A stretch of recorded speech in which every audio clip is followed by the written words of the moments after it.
close our eyes and just posture your heart in such a way that we can invite the Lord to influence this meeting. So, Lord, you created such order out of chaos in the beginning, Lord. So we pray that you would order our hearts, Father. If there are any hearts in this room that are full of chaos, I just pray for peace to fall over us, Lord. Thank you for being a good Father who protects your children. Your word says that if we lack wisdom, we get to ask and you pour it out. So, Father, we ask for wisdom with humble hearts, that you would teach us how to guide these children, that you would show us your ways, Father. Show us your will. Let your will be done. In Jesus' name, amen. Amen. Thank you. Thank you. Next, we will have our Pledge of Allegiance, and tonight that will be led by Aditi Jayan and Jake Jonak from Arbor Creek Elementary.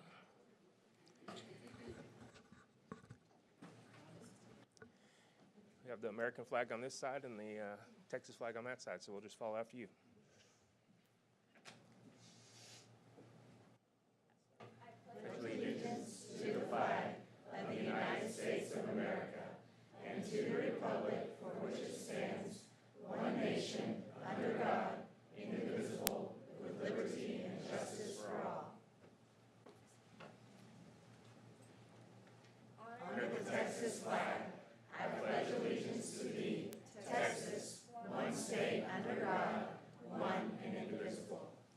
All right, thank you. And if you'll stay up here for just a second. Stay up here. Okay. For just 1 second. While Mr. Ramiro is giving you your certificates, I'd like to tell you a little bit about each one of these students. Aditi is a kind, young, caring young lady that strives to do her very best each day. She is a light in the classroom and is always willing to support others at Arbor Creek Elementary.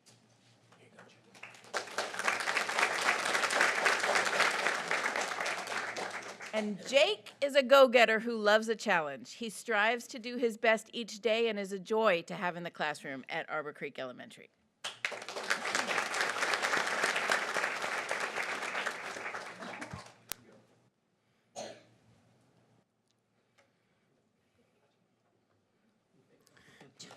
Thank you so much for being here tonight.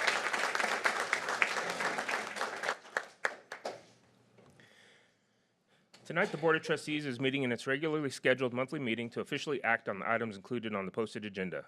The board welcomes and appreciates comments and input from the community.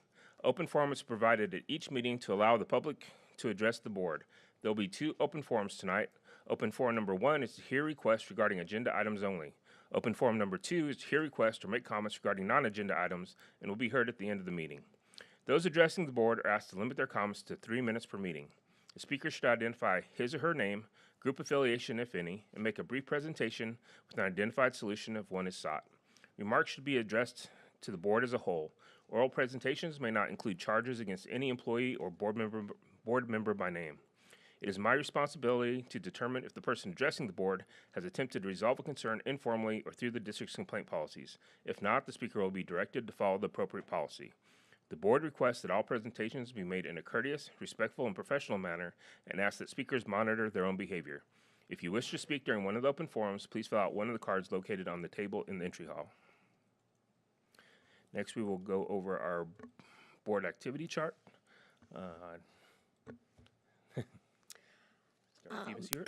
Yes, we had the Extra Mile Awards ceremony last week, and that was quite a pleasure. Several of us attended that, and it was great to honor all those employees, the teacher assistants, the people from transportation, cafeteria, maintenance. I'm sure I'm going to leave somebody out, but it was great to have an opportunity to recognize those people because they're extremely important to the school district and its operation. So it was a pleasure to be a part of that last week. Thank you, Ms. Cole. I feel like I say this every month that, boy, it's a busy time of year, but now we really are starting the busy time of year. So in addition to that, I was not able to attend the Extra Mile Awards because I was in Austin. I feel like I'm there every week as well. But I do want to talk about a couple of things. The first is we held the Adopt a School reception. And what I loved about that was we had so many community businesses that attended because they are supporting our schools. And some of them took the time to go talk to other schools about how they can support them as well. So it really continued to build that support from the community. It was a great event. Obviously an opportunity for us to thank them, but them to step up yet again. We also had the Teacher of the Year luncheon that celebrates the Teachers of the Year from every campus. You may or may not know, we pick a Teacher of the Year for every campus, and then from those candidates, the Teacher of the Year for the district is chosen. But that event is just to celebrate those Teachers of the Year. We have some rock star teachers in this district. And then, of course, one of my favorite things to do every year is to distribute the invitations to the employee banquet that will be held in a few weeks, where we honor all of our Teachers of the Year, we honor all of our service, years of service, we honor all of our retirees, but we have made it something that we do every year to distribute those invitations to them in person. And it gives us an opportunity to thank them one-on-one and tell them how grateful we are for the work that they do, which is not something we as a board get the opportunity to do very often. So again, just a very busy time of year. Mr. Campos? So, echoing Julie, I'm not going to repeat anything because we are all doing a bunch of different things. We kicked off the month with an excellent book swap. I think I bring about 100 books and walk away with about 100 books, but I just hats off to our schools and our PTAs and our community for coming together for that. I think it's awesome. I had the opportunity this past Saturday to get together with our board ambassadors, and we hopped on a bus and we got to tour everything that's happening, 44 square miles, a lot of the things we get siloed in just what our kids are doing, but getting to see all the different elements of what's happening in our district. Got to attend the groundbreaking of the Bell High School. Very excited about what's happening there. Parking lot looks good. Very excited for our kids and these improvements that are going to occur both at Bell as well as Trinity.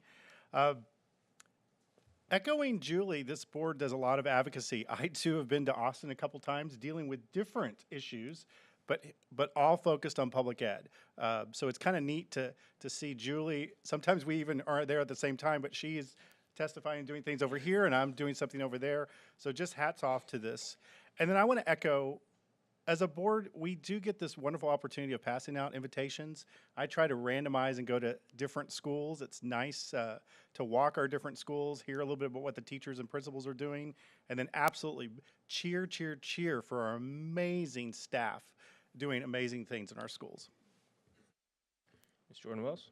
I actually got to read to a couple of schools the first week of March for Read Across America. I was at Meadow Creek on March 3rd and South Euless on March 5th. I too delivered employee banquet invitations to 5 schools, March 5th and 6th. So again, that is the best thing ever. And they appreciate us so much when they see us there as well. And I attended the Bell High School groundbreaking and also the Extra Mile celebration. All right. I got to do a couple things that weren't mentioned already. I did attend the National Conference on Education presented by the School Superintendents Association, which was a great opportunity that I'll be sharing more about with the board in the near future. And I also had the very cool opportunity to go with the Trinity Band when they made their performance at the Music for All National Festival in Indianapolis. They performed at Butler University and did a fantastic job. I think it's all online if anybody wants to go back and watch it again. But it's always a great event. I got to go a few years ago when Central and Bell went, and it's just not only an opportunity to perform and show off, it's also a great educational opportunity because they get to work with some of the best music educators in the world. After they perform, they get to go into clinics and learn from there. So it's just a fantastic opportunity for these kids to grow as musicians and just get to experience an event that they've never gotten to see anything like it before. All right. Any comments, Dr. Harrington? Yeah, I did want to make one comment. I wanted to mention in my message to our HEB families concerning the incident at Harwood, I stated we were talking about forming a behavior task force. So the one thing I did want everyone to know, we've started work on that and made a lot of headway, and we will have information out before the end of this week, probably before that, but I wanted to make sure everyone knew that we will have that information coming very soon. Great, thank you. Any clarifications required? None at this time. All right, thank you. I'd like to say a quick thanks to our greeters this evening. You may have noticed 2 students in green blazers as you enter tonight. These students are part of the HEB ISD Student Ambassador Program, which is a select group of students chosen through an application and interview process to be the face of the district. They are trained to assist with public relations and communications services and are given the opportunity to positively promote HEB ISD while developing leadership skills. Tonight we have Nathan Lum, a senior at LD Bell, and Harsh Patel, a junior at Trinity. We have been using this opportunity to hear the voice of our district students by asking the ambassadors a question. This month, you guys ready? This question is, toddlers learn quickly because they are always exploring and testing what they can do. As you grow older, pushing your limits becomes a choice. Eleanor Roosevelt once said, "Do one thing every day that scares you." How are you intentionally stepping outside of your comfort zone in high school to grow and move toward your goals? Good evening. My name is Nathan Lum, and I am a current senior at LD Bell High School. Throughout my high school career, I've had the opportunity to step outside my comfort zone as a result of the great opportunities that are presented by our great HEB ISD school district. Firstly, I am part of the International Baccalaureate program at LD Bell, which through rigorous coursework and sometimes sleepless nights studying for biology exams, I've been able to gain a new perspective on learning as well as obtaining knowledge. And through this, I found a new passion for learning that I never knew that I had before. Additionally, through the International Baccalaureate program, we have the creativity, activity, and service experiences, which through those I have gained a new reflective nature, allowing me to consider the ethical implications as well as the impacts of my actions on my surrounding community. Additionally, I am a member of the LD Bell Blue Raider Band, where I have had the honor of serving for 2 years as drum major. And through this, I've been tasked with rallying nearly 300 students around a common collective goal. And for me personally, I've gained my skills in adaptability as well as proactivity and having a proactive mindset so that I can solve problems before they even occur. Finally, in my role as an HEB ISD student ambassador, I've stepped outside of my comfort zone, like tonight, speaking in front of all the board of trustees, as well as the executive board of HEB ISD, which is a great honor to be speaking in front of all of you, as well as the higher-ups within our district who do so much for us. And this has allowed me to gain so many communication skills, as well as increase my level of professionalism when speaking throughout the community. Overall, I would not be able to experience this exceptional amount of growth that I have experienced within my time in HEB if it weren't for the opportunities presented by our great school district, and these are opportunities that I will forever be grateful for. Thank you.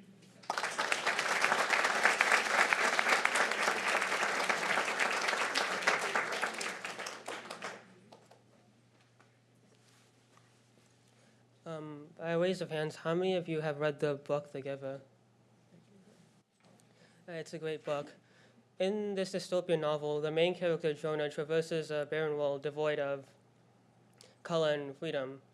Yet, through his education as a preteen, he is barred from asking questions about the world he lives in, preparing him for an oversimplified and frankly unrealistic world.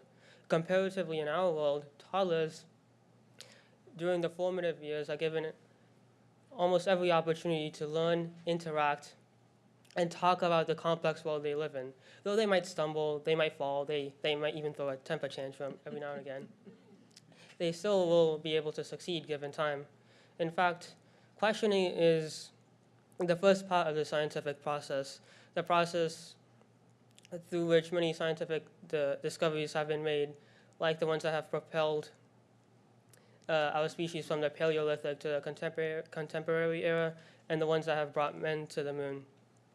In high school, I've pushed past my comfort zone through participating in the IB program, specifically taking part in my IB chemistry course, where through an internal assessment, I've been given the opportunity to design my own experiment and create a lab report on it.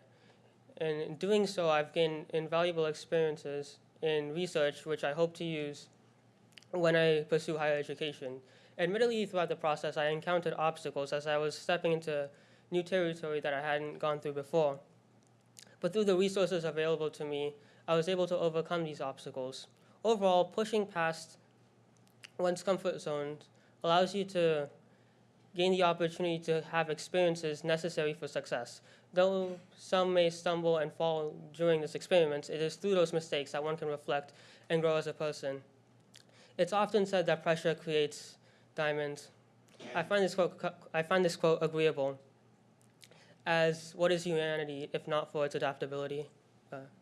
Thank you for listening.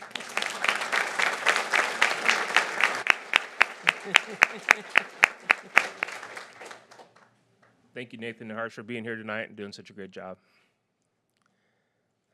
All right, next we're going to hear from our LD Bell and Trinity senior class officers. Absolutely. Each year, the senior class officers visit our board meeting and they share kind of the end of the year activities that they have. So what I'm going to do now is turn it over to the LD Bell student body president or student council president? Okay, both. Come right on down. Good evening. Today we would like to introduce our remaining events for our senior year, which include our senior prom, senior award ceremony, senior sunset, and the big graduation at the end of May. So.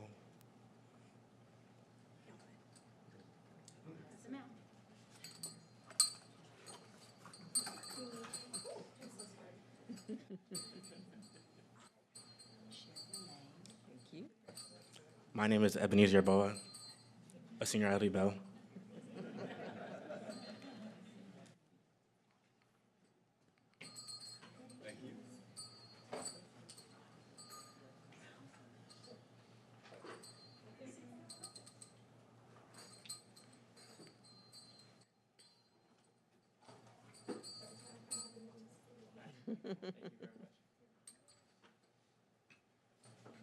Love the bell.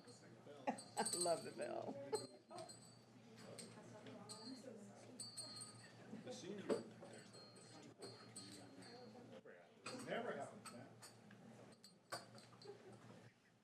Okay, and the senior bell, this LD Bell senior class sponsors are Allison Freeman and Tracy Simpson. So thank you guys for all that you do for our kids.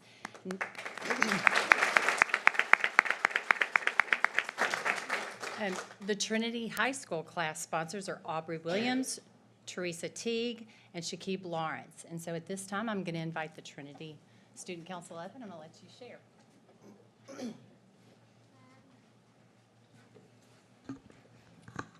Hey y'all, my name is Solsiwa Afungia and I serve as the senior class president for Trinity High School. First off, I want to introduce all of ourselves, and when I introduce the officer, they're going to give our invitation for our senior prom, senior recognition ceremony, as well as our graduation ceremony.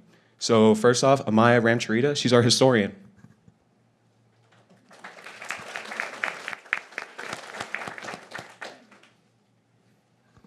Next up, Jackson Rothfuss, he's our treasurer.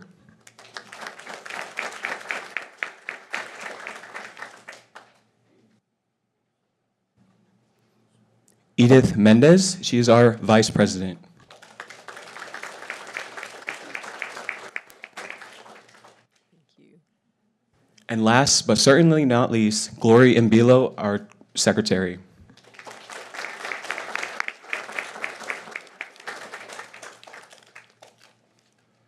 Before I give my invitations to our school board members, I just want to say thank you all for so much that you do for our school district. As you guys were saying earlier, you guys constantly go around, no matter what it is, whether it's a theater play or a football game or a Suzuki Strings concert, there's always at least one of you at every single event. And I just want to say thank you so much. Without this school district, so many of these students wouldn't get the opportunities that they deserve. For instance, the IB program, the GT program for elementary students, taking AP tests for free. Because of the people at this circle right here, so many students can reach their full potential and truly go further on and achieve their dreams that they never thought possible.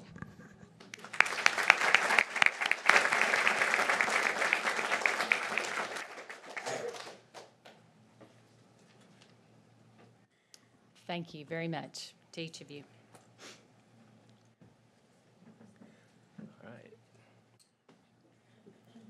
Thank you, class officers. We appreciate the invitations, and we're going to be sure to be there. So 4.03, TASBO Award of Merit for Purchasing Operations. Absolutely. This is an award that is internal to our district, and each year it seems like we keep giving this award, but it's a wonderful, wonderful award because it keeps us, it keeps things safe around here. So Hurst-Euless-Bedford Independent School District is proud to be recognized by the Texas Association of School Business Officials, which is TASBO, with a 2025 Award of Merit for Purchasing Operations. Y'all come on up. The Award of Merit was established in 2009, recognizing Texas school districts, open enrollment charter schools, and education service centers that are committed to following the professional standards of acquisition for goods and services. Each year, the volunteers from TASBO, and it's their Purchasing and Supply Management Research Committee, evaluate the criteria and ensure that it represents the latest best practices. They then review the certification applications for 2025. And for 2025, only 80 out of 1,200 met the requirements. To quote Tracy Ginsburg of TASBO, these organizations have not only demonstrated their professional acumen by documenting their district's policies and procedures, but they have also shared these best practices with colleagues throughout the state of Texas. Members of this team were honored at an awards reception sponsored by Board Purchasing Co-op in Austin on February 26th at the TASBO Annual Conference. So thank you, guys.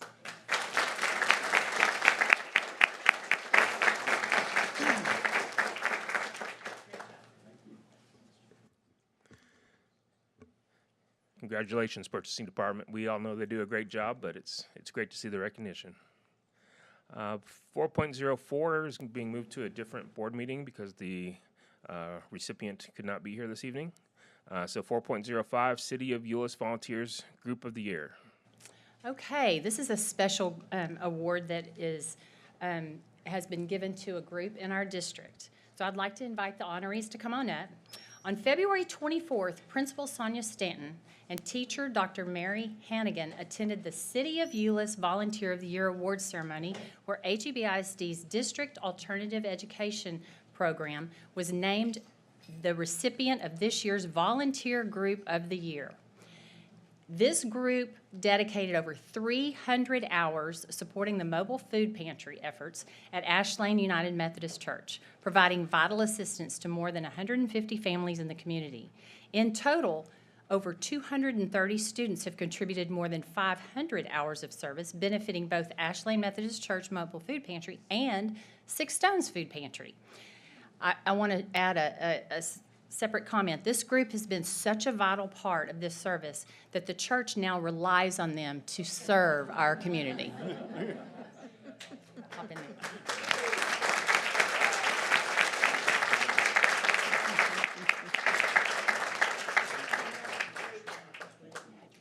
We would like to ask Ash Lane Methodist Church to come on up and have their picture taken as well. Which it's the Ash Lane Methodist Church that nominated this group for this award.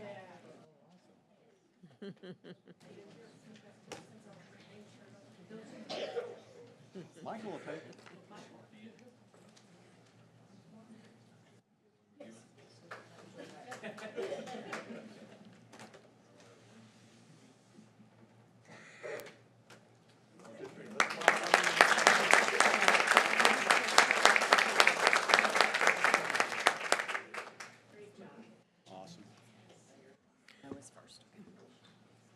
Great job. Thank you, DAP.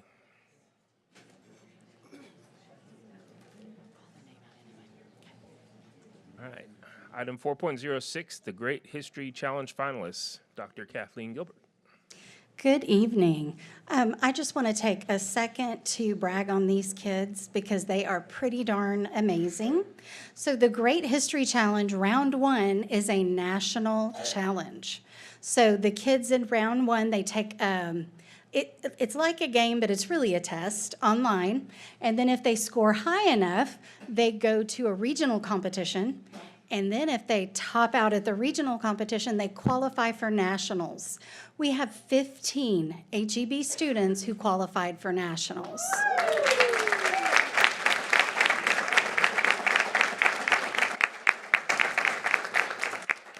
And these students are from 6th, 7th, and 8th grade because this is a middle school contest. So I'm going to call their names one by one so we can recognize them. Okay, Noah Baron. And Noah is a 7th grader at Central Junior High. Everett Boyd. And Everett is an 8th grader at Central Junior High. Okay, Colin Caruso. Colin is a 6th grader at Bedford Heights. Benji Chasen. Benji is a 6th grader at Wilshire Elementary. Danny Cho could not be with us tonight, but Danny is a 6th grader at Bell Manor. Ami Diallo, and Ami went to nationals last year. She is a 7th grader at Central Junior High. Declan Diaoli, and Declan is, let's see, an 8th grader at Central Junior High. Brecken Javor is a 7th grader at Central Junior High. Andrew Kamel could not be with us this evening, but he's an 8th grader at Central Junior High. Bryce King is a 6th grader at Bedford Heights.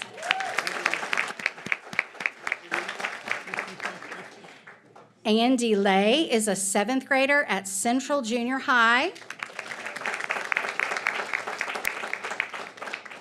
Noah Ramsharita could not be with us this evening, but he is a 7th grader at Central. Miss Ava Smith is a 7th grader at Central.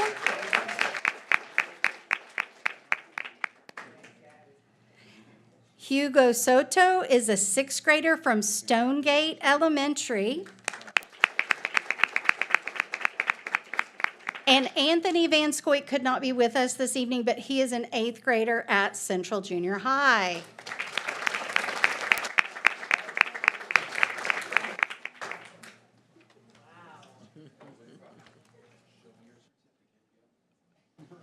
Parents, feel free to sneak up behind them and get your pictures as well.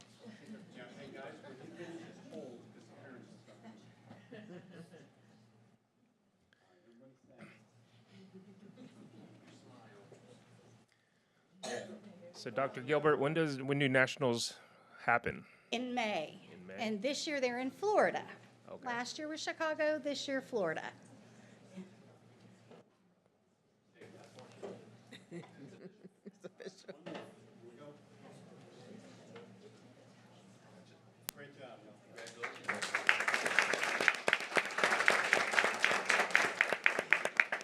Parents, thank you so much for being with us. We appreciate your support, and we're going to let you pick your kids up outside. Thank you, board. Thank you. Congratulations.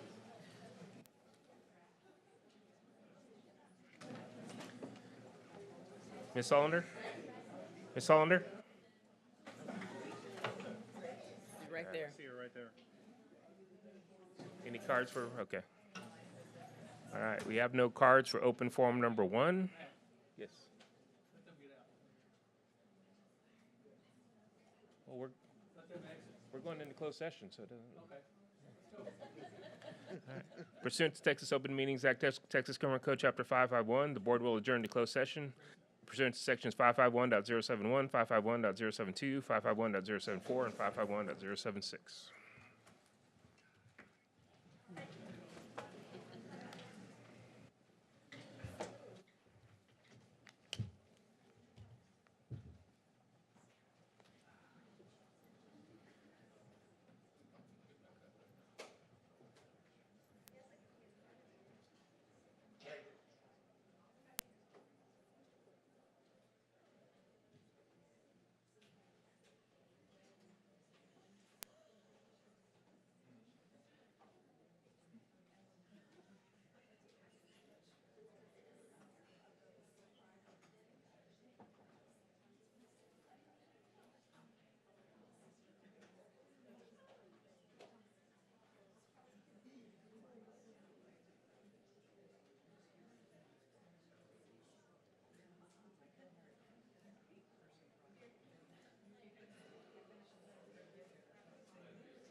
We gotta go back. Or every meeting I should like text you and say, what are you doing for lunch?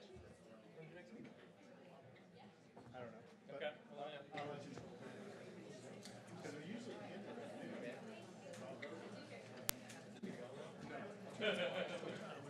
Yeah, I did too. Yeah, yeah. Started it. Yeah. They don't want to develop relationships like that.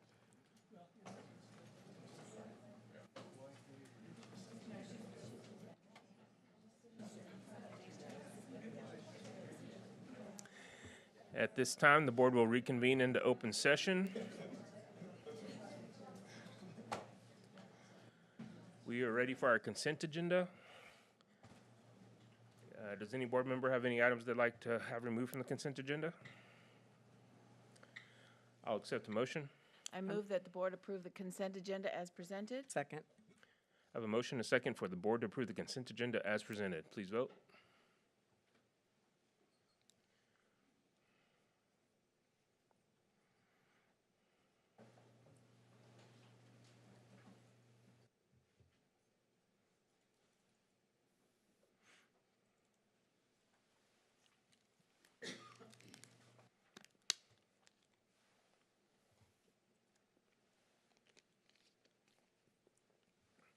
And that motion passes. We are ready for reports and presentations. 9.01. Does any board member have any questions on the employments, resignations, or retirements? All right. 9.02, early literacy MOI report. Dr. Norgard. And good evening. This is my first of two reports for you this evening. Oh, here we go. So I'm bringing you first the early literacy MOI report connected to our student success priority relating to early literacy. Just a couple of reminders, we do this early literacy testing. It is connected to things that we report to the state, so you have some specificity there. And we have to use assessments that are from the commissioner's approved list. So DIBELS is what we'll speak of for our English testing, and Lectura in Spanish that helps us measure fluency. We also test students in comprehension as well. We use BAS for our students in English, and SEL is the acronym for our test in Spanish. Okay, a reminder that the year-to-year trend data, so this is looking at different groups of kindergartners, so comparing to where other kindergartners have performed. So we see small shifts and changes that is not uncommon to see because these are different groups of students. Holly, can you give us just a second? Yes, I'm sorry. None of us are able to bring up the PowerPoint because it's saying that we need to renew something, are we? Escape twice. Yeah, you were able to get through it?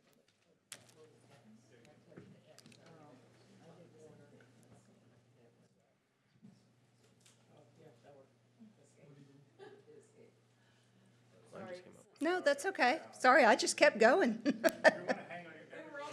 Yes, we were. Would you like me to go back to the context, or we're good starting with the data? Yeah. Okay. Yeah, go Is ahead. everyone good now? All right, so here we are with the year-to-year trend data. These are our kindergartners. So again, we'll look more at lines when we're talking about these students against their own performance. So this is comparing to previous year's kindergartners. So we are seeing some small changes based on last year's kindergartners, not a significant drop. But so looking at our DIBELS measure and Lectura, fairly minimal movement for these students from where they were at beginning of year. So the cohort this is the same group of students where they were beginning and middle of year.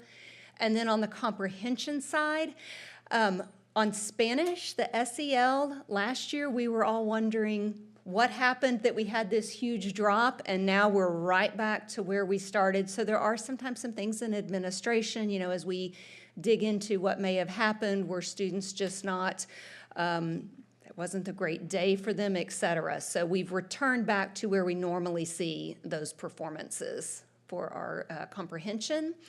This is the dip, so this is these group of students compared to themselves that we always see kindergarten middle of year. Because remember, comprehension at the beginning of year for kindergarten are things like, do they know where the cover of the book is? Do they know how to hold it and open it up? And by middle of the year, are they opening it up and reading it? So there's a big incremental gain, because every time we test them, it's not at the same mark. I don't need them to be in January where I needed them to be in September. So the target is moving. So that's just always a reminder. And you'll see this in all of the cohorts when it happens at kindergarten, and then we climb back up as we approach the end of the year. So moving into first grade, that very small incremental change compared to last year's first graders. And when you look at this group next to themselves, we have a year of kindergarten data as well as first grade. This is in dibbles and lectura. So we see little up and down movement, but basically consistent performance. And then in the comprehension, holding or in the Spanish side, seeing a larger gain for comprehension performance over last year's first graders. And again, see if you look at that kindergarten line, there's that dip in comprehension at the middle of kindergarten, and then they come right back up. It's just a developmental where we are in the year.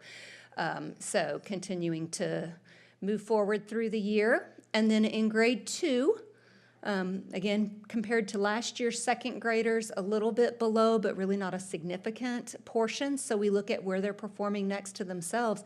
They've been very consistent in this second grade year on their comprehension, where they were beginning of the year to now. And when we look at comprehension, year-to-year trend, more fluctuation on the side in Spanish. But when you look at compared to themselves, again, a very steady line from beginning of year to middle year for this group. So one additional piece that we just added starting this year as we're talking about early literacy is as we continue to transition from our late exit bilingual model to more in dual, so we now have pre-K, kindergarten, and first grade, we are looking, remember in our late exit bilingual model, the idea was they have less and less Spanish each year, and we introduce more and more English, versus dual, that the goal is, yes, we balance, but only to a point. We want to get them 50-50. We want students improving in both languages. We don't want to minimize the language they came in with. We want to add to both. So we're hoping to see increases in both English and Spanish. So when I look at our kindergartners, where they were at beginning of year to middle of year, little bit of a dip, but the English, the DIBELS score is improving. We want to see them maintain their Spanish and gain the English, which is what we are seeing in first grade, that they have made increases both in Spanish and in English measures. So that's what we'll continue to watch. That's a new part of this report this year as we roll up more grades of dual language. So any questions about early literacy? Any questions on this report? And I stress early literacy because the next one we're going to pick up at grade 3 and keep talking about ELA a little bit. All right, district benchmark assessment. And I'll pause to be sure y'all can open it. Are y'all good?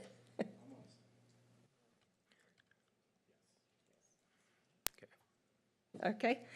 All right, so looking at our district benchmark report for language arts in grades 3 through 10, up through English 2, this is aligned with our strategic plan related to student success and academic rating. How are our students going to be performing on STAR?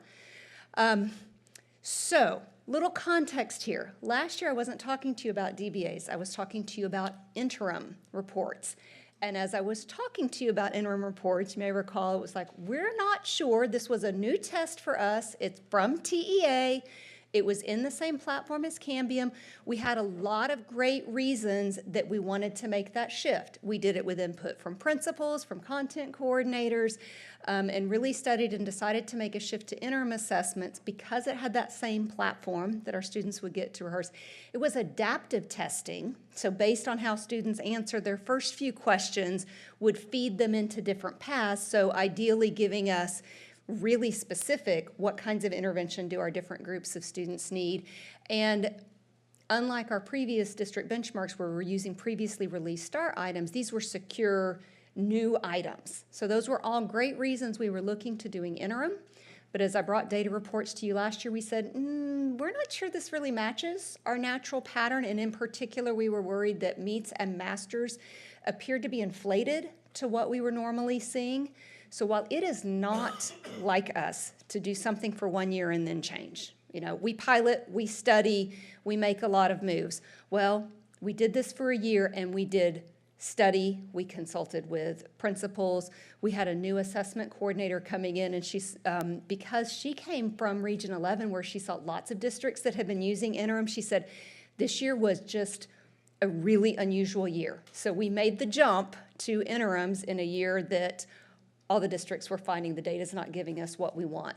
So with all of that being studied, we have returned to our district benchmark assessment process, authored here in the district. However, we are able to use it in the same platform, Cambium. So students are experiencing the same accommodations, the same supports they'll see on STAR. But for that reason, when we look at our year-to-year trends, different groups, you're not going to see the green and red arrows. There were too many differences in our tests to say, even though we already know they're different groups of students, but the tests themselves were different. So I gave you this data, but as you can see, we've gone from, well, we used to just have reading on this test, and then we had one year where we had reading and writing, and then an interim, and now we're back to a DBA. So the data is here for you, but I'm going to move quickly through this and really get us to those cohort trends where we're looking at a group of students. So it's all there for you. You'll continue to see it's the meets and masters at interim that look so out of line, although approaches was pretty close to in line with where we have always performed. So we want to be sure we're identifying the right kids at all of the levels. We don't want to assume a student's, they're there, they've got it. We want to be sure we've got the right data for all of them. So all of this is available for you. There's just not a comparison from year to year. So let's look at the cohorts. So I can start with our fourth graders. Our third graders, we don't have that data for them yet. But so what I have done on each of these is previous STAR performance and the current DBA performance. So this is our typical pattern at approaches. We're already there at DBA. We're kind of holding steady with here they are at approaches. But our meets and masters, that's where we want to intervene. What are those small tweaks? What are our students that are almost there? They need that little bit of support, because intervention is not just about our students that aren't getting to that first hurdle. It's how do we get everybody to that next step for them, because that's where we get our growth. So teachers are using this data, planning their interventions and moving forward from here. So historically, we will see those come back up. Approaches tends to stay fairly level. And you'll see that in many of these, but this one in our current fifth graders, they're already ahead of where they were at Masters for the last 2 years on STAR. So some strong DBA data for us to continue to build on. We want to be sure they stay there and continue to improve. Then as we get into these older grades, you'll see I have some dotted lines, because for these students, they experience that shift from a STAR test that used to be reading only, and then a shift to a reading and writing test. So you can draw some comparisons with the data, but I wanted to distinguish that was a different test. So you'll see, again, really consistent performance, or knowing here's where we're going to step in and intervene for these students. All the way up through English 1, I have had some conversations with our ELA coordinator, because that was the biggest drop at Masters. There is an adjustment moving from STAR to English 1. Although it is still an integrated language arts, seems to be in the compositions. And we do always want to compare how our teachers score the compositions, because while they can take these DBAs in the same platform as STAR, it's grading those things it can grade. The writing is still being graded by our teachers, and sometimes they are our toughest critics, because they want to be sure those students have that. So we will be watching that and making some additional study of the master's level in English 1, and the same thing in English 2. Questions about our DBA? So just a quick question back. Yes. Go back one slide or two. What is our green group? So these are the colors you'll see on the report. Purple is approaches or above, blue is meets and above, and green is masters or above. So that 88% for approaches, 88% of our students were approaches or above. Of that 88, actually 75% were at meets and 9% were at masters. Does that make sense how to... The highest performance is the bottom line, because fewer students reach that highest level. So it's a little adjustment in your head. Any other questions? Any questions on this report? Thank you, Holly. All right, thank you. All right, 9.04, elementary band school of choice. Ms. Cumberledge. Good evening. I'm really glad to be with you here today, and I'm really glad to share what started as a brainchild of Dr. Joe's. A few months into the job, he came to me and said, how can we make this happen? And there just hadn't been an opportunity until this year when I was sitting with Darla Clark and the principals from Arbor Creek and Trinity Lakes to discuss how we can make those campuses unique and how we can make them stand out. So as we were brainstorming through some of this, we had an opportunity present itself. Everything we're talking through goes along with priority of student success, and the goal of campuses will provide students opportunities to participate in clubs, organizations, or enrichment activities. So why now? Both elementary campuses have an elementary music teacher opening. This presents us a unique opportunity to launch this program on the Bell and Trinity side for equity. And there's some great reasons for doing this. It does give those campuses a unique identity. It creates a destination for families who are seeking enhanced arts opportunities. It levels the playing field with surrounding districts. This was really just one of those epiphany moments where we went, wow, we're pretty good at what we do, because the majority of districts and pretty much all of DFW starts 6th grade beginners. So we are already a year behind with our beginners. Really these, and a lot of our band directors are here. Will you wave, please, band directors? Because we really support them. We've had to overcome 2 barriers in band. Number one is we weren't marching 9th graders. Well, I came to you last year and we fixed that. This is the second barrier, and it's giving our students a level playing field to start around the same time, or maybe even earlier, as you'll see with our surrounding districts. In addition, this supports the HEB model, the school of choice model, by providing more opportunities for our families. And it also provides an opportunity for the large mobility we have, where a student comes into HEB ISD who has had band experience. We have had no option for them. This provides an option where we can say, you want to continue with band, hey, here are some options for you, and they can continue that education. So I wanted to address this early on. District considerations. We do not need a new teacher unit. These 2 fine arts elementaries currently have 2 music teachers. So what we're going to do is just reframe that job description to encompass this program. Now, as our consideration, I kind of did this as a plus delta. I think that in the future, if we want to create such a robust program, we'll need to look at offering a stipend for this position.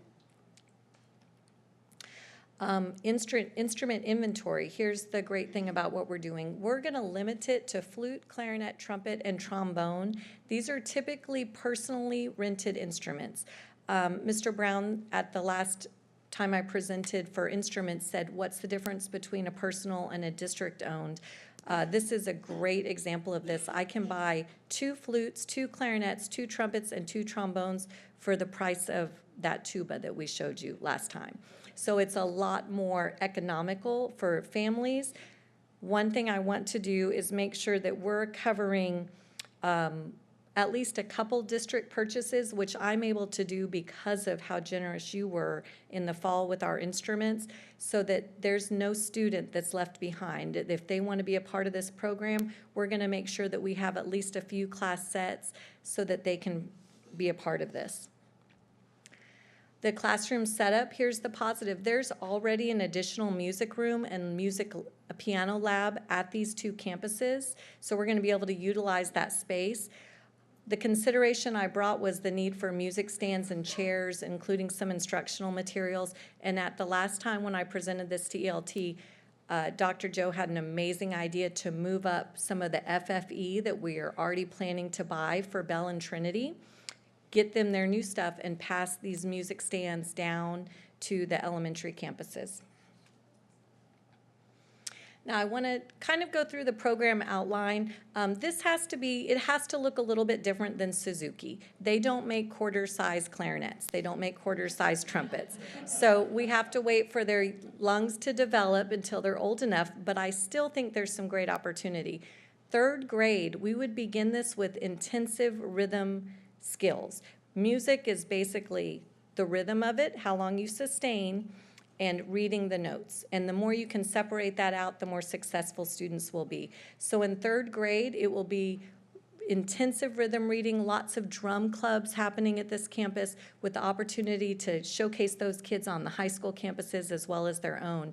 Fourth grade, we're going to utilize that existing piano lab that's on campus and have keyboard, basically piano lessons for a year. Now, full disclosure, that is my daughter when she was in fourth grade, because as a music educator, one of the most important things for me was to develop that skill for her, which was putting her in private piano lessons. So this is giving an opportunity to all of those students. In fifth grade, this will be the first year of an instrument. We're going to be able to go fifth and sixth grade to basically make up that seventh grade beginner year by going slow and steady. They're going to be together in one class. So it's going to go a little bit slower because we have multiple instruments, whereas in seventh grade they're in homogeneous classes. But it's really going to allow those students to go at a relaxing pace. We're looking at opportunities to perform even that first year in a solo and ensemble contest, maybe even featuring these students on a piece with the junior high concerts. And then the sixth grade year, the second year of the instrument, we'll be able to continue that development, focusing on other skills and providing additional opportunities to perform. The goal of this would be that in 2 years, they are able to pass up beginner band and move into a performing ensemble as a seventh grader. Maybe not for all, but for at least whoever needs that skill.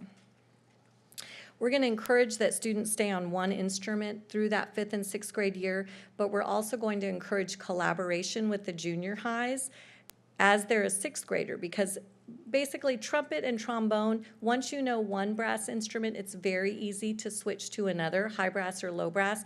So there's going to be some collaborations between the person who's teaching this program and our junior high teacher, where they can come through and say, you know what, this would be a great French horn player. Let's take a French horn from this junior high and put the student on this. Again, saxophone to clarinet. Clarinet to saxophone's a very easy switch. Flute to oboe bassoon. We're going to kind of keep an eye on those kids and tack them for the other instruments, but it's really important to start with those four because they're kind of going to lead us other places. So what we're looking at is a 3-year implementation plan. Year 1, this will begin next year, and I'll explain why that's important, but it will be only for current Arbor Creek Elementary and Trinity Lake Elementary students. Those students will have the opportunity to pilot this program. We'll be able to gather more data. Year 2, we will begin a School of Choice program. It'll be introduced through the district with transfer opportunities. We'll be able to go more grade level 5th and 6th grade because those pilot students who had started in 5th grade will continue in 6th and start building that pipeline from 3rd grade onward. Year 3 is a full expansion, additional partnerships with the junior high campus, and we're going to be refining the curriculum as we go and increasing the opportunities for these students. Now, I wanted to talk to you a little bit about the ideal candidate profile. Believe it or not, when I talked through this, and it has been discussed with all of our band directors as well as the administrators, several of our band directors were like, oh, this sounds like a lot of fun. I would love to do this. And we're like, no, you stay where you are. And I wanted to mention, in spite of those two, starting a year later, and then also our 9th graders not marching, we've actually had our band programs featured on the state or national level 12 times in the last 10 years, which is pretty amazing. Back to our ideal candidate. We want a band-focused educator because the #1 concern when we were talking through this program is if it's not someone who can teach fundamentally solid pedagogy, those students are actually going to be at a disadvantage when they get to 7th grade because we'll be undoing this. But I'm confident we can find someone that can teach those fundamentals, that's willing to collaborate with our secondary band directors, that's engaging and comfortable with the elementary students, and that can help us build this program. They'll have to have a foot in 2 worlds because they will have some responsibilities of teaching the littles, but then they will be taking care of that 3rd, 4th, 5th, and 6th grade program. So I know that this board truly values the whole child, and I am always in awe of how you guys support everything we do. As a result, and this is just an opportunity for me to get in front of you and remind all of us of how important this is. Because of your dedication, we're not only shaping young musicians and artists and actors, but we're creating well-rounded and confident individuals. And it's something I really appreciate, that we take a look at really what we can do to make that possible. So as we're pushing forward, this is just another opportunity for HEB-ISD to pioneer innovative education and opportunities and set the standards statewide. Do you have any questions for me? Question, actually. Yes. I'm so excited about this. In a time when districts around us throughout the state are cutting visual and performing arts programs, we are thinking outside the box and doing things differently. Absolutely. And so I'm really excited about that. I just want some clarity on the 7th grade year, because now, I mean, not next year, but in a year or two, you're going to have some kids that are not really beginning beginners, and some kids that are beginning beginners. So does that complicate that 7th grade year for the junior high band directors? I think we've already been dealing with that a lot, because you will have students move in 7th grade, and Okay. typically those students are just a little bit ahead, and that, to be perfectly honest, kind of moves your whole class forward just a little bit faster. So it won't be that everyone can skip over beginner band, but it actually allows us more options to reach those students where they're at. So if they are in 7th grade, we have ways to supplement that with private lessons and with extra coaching that I think will keep those kids busy. They're already doing that in their classroom. Yes, have you, in your 3rd year, have you discussed the limit of the enrollment? In this? Yes, because if it's overcrowded, will we have it at another elementary? I'll let Dr. Joe address that. No, but honestly, it's a great question, because, you know, Darla Clark has continually talked about making sure that we have schools of choice options at every one of our elementary schools. And so we're going to watch this very closely, because we do think this could be a program that we do expand to additional campuses and increase this opportunity across the entire district, you know, to make sure that every kid is at a campus that has an option. And then we think this will be a popular option. I believe this is such an ingrained program in our district. I think it will be very popular. The beautiful thing about starting it at these 2 schools right now, we have band at all 5 junior highs, so those students can simply transfer back to their junior high, their home school.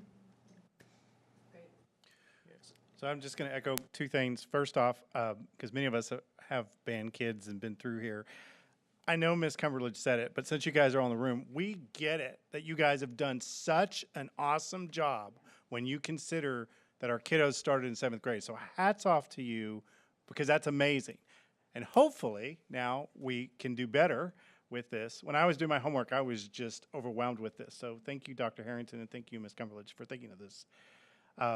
And then, yes, because of my new job, I'm talking with other districts. Just want to echo what Julie said, that are looking to cut programs, and I am so excited that we have the ability and to give choice here in public school with such great opportunities for our kiddos. Absolutely.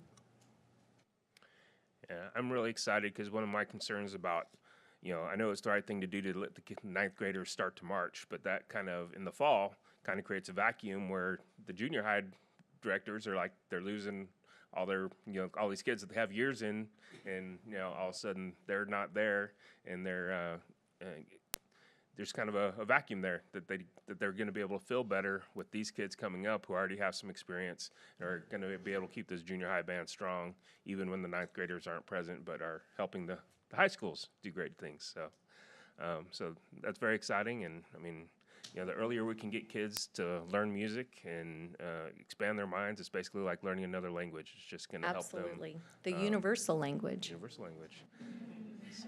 So thank you so much for putting this together. Yeah. Thank you very much.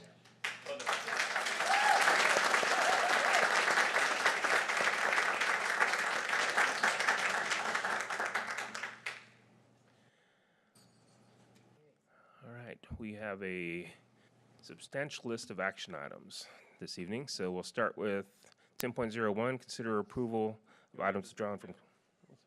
Oh, yeah. Thank you for being here, band directors.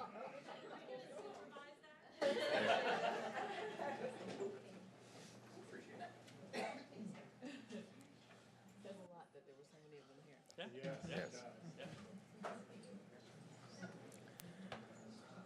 All right, we had no items removed from the consent agenda, so we'll go down to 10.02, consider approval of revisions to 2024-2025 employee calendar dates. So we discovered an error in one of our current employment calendars and need to make a change. It'll only affect 3 employees, but we're just asking you to approve the change of an end date on one of our calendars. All right, any questions? I'll accept a motion. I move the board approve the revised 2024-2025 employee dates as submitted. I have a motion and a second for the board to approve the revised 2024-2025 employment dates as submitted. Please vote.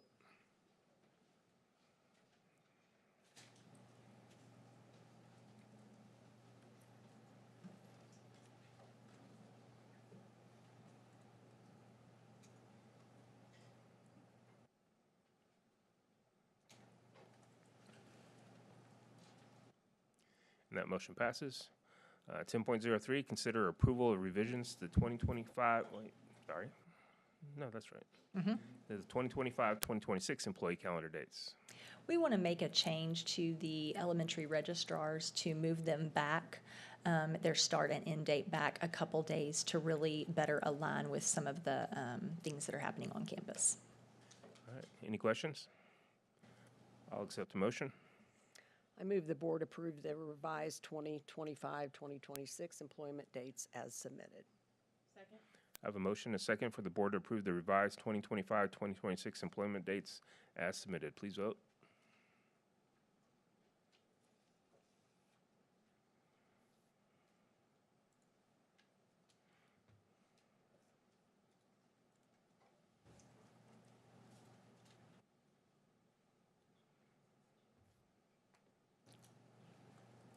And that motion passes. 10.04, consider approval of update to the 2025-2026 staffing table.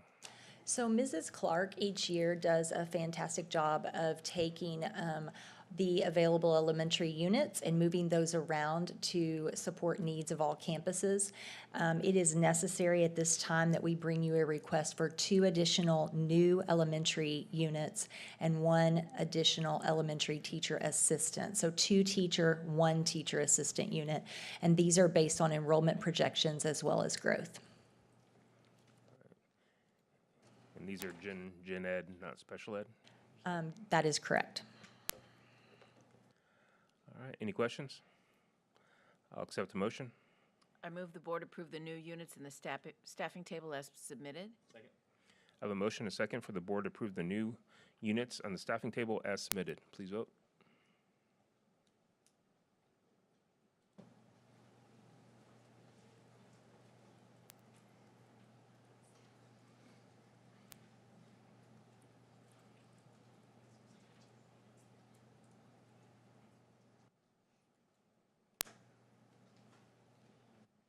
And that motion passes.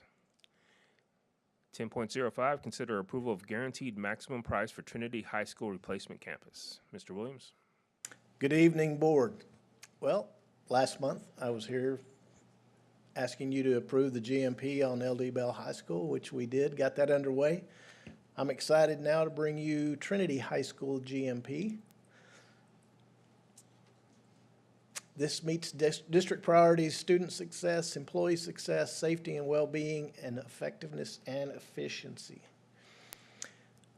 The GMP comes in at where is it? Bottom middle, 361.7, well, actually, is that correct? 295,829 is actually what is phase 1 through 4 of this GMP. I've got here tonight, I've got all the crew, Scott Lee with Juris, I've got Corrigan, their crew, we got HPM and all those guys, and somebody we haven't seen before is Mr. Carl Juris is in the audience tonight also. Say thank you to Mr. Juris. And of course, we have our own Josh Miner, Gary Kerbo, and myself, and we are here to field and answer any questions you might have. All right, what questions does the board have? So Joby, the guaranteed maximum price is higher than we initially expected.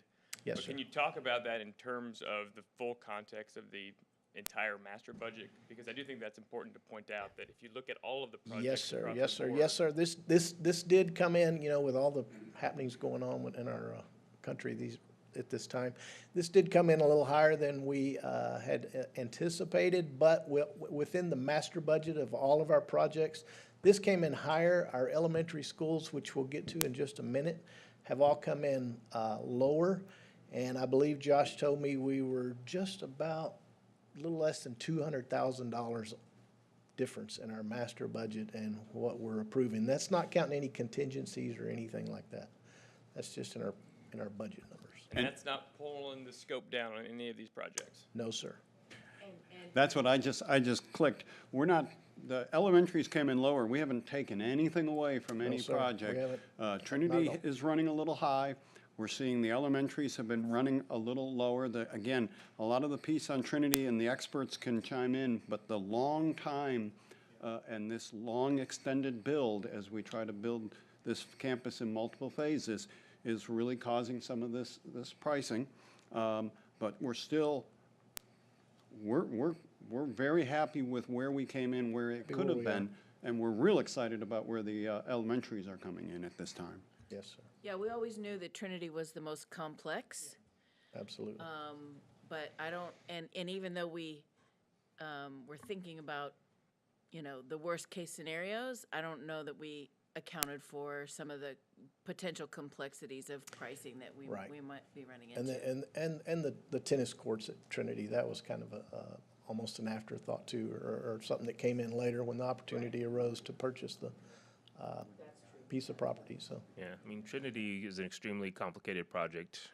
Yes, They it have is. done so much to make that work to where we can keep having school and build these buildings at the same time, that if anything in this entire bond was gonna be over, that was gonna be it. But fortunately, this is the 5th, 6th, 7th, 8th time we've done these elementary schools, and we've figured out, working with the same partners and working with our architects and with our contractor, that we've been able to keep these projects tight and stay within our numbers, so.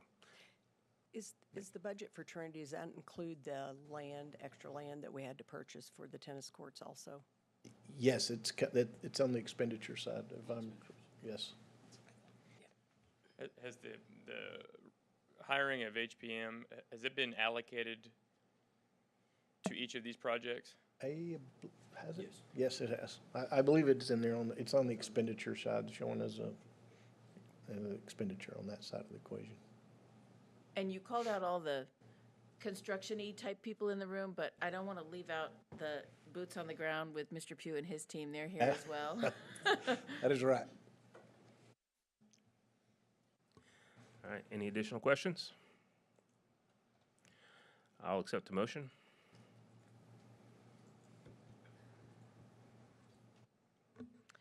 I move the board approve the guaranteed maximum price for the Trinity High School replacement campus as presented. Second. I have a motion and a second for the board to approve the guaranteed maximum price for the Trinity High School replacement campus as presented. Please vote.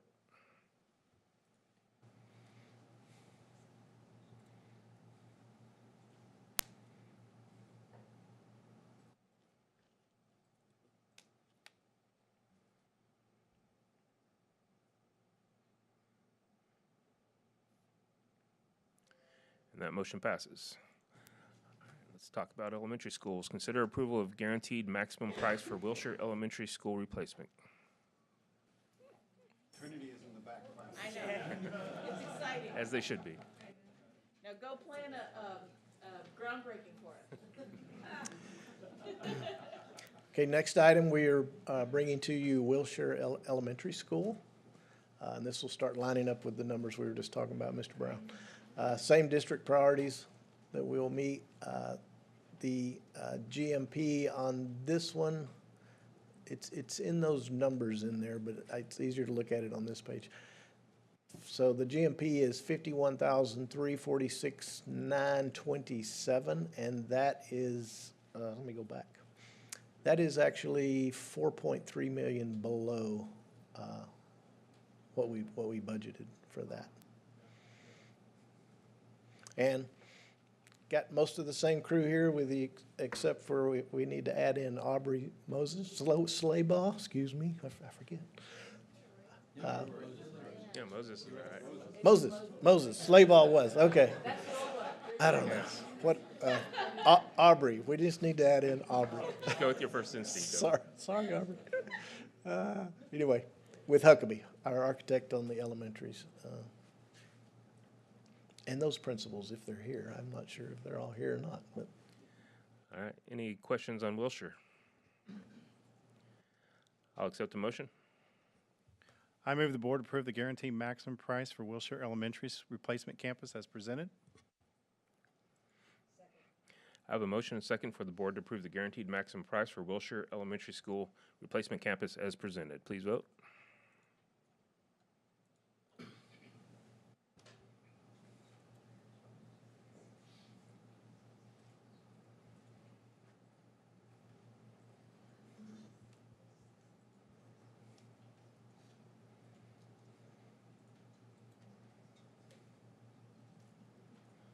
And that motion passes. 10.07, consider approval of stipulated sum agreements for Hurst, Hills, and Midway Park Elementary Schools replacement campuses. All right. This one, as you said, Hurst Hills Elementary School.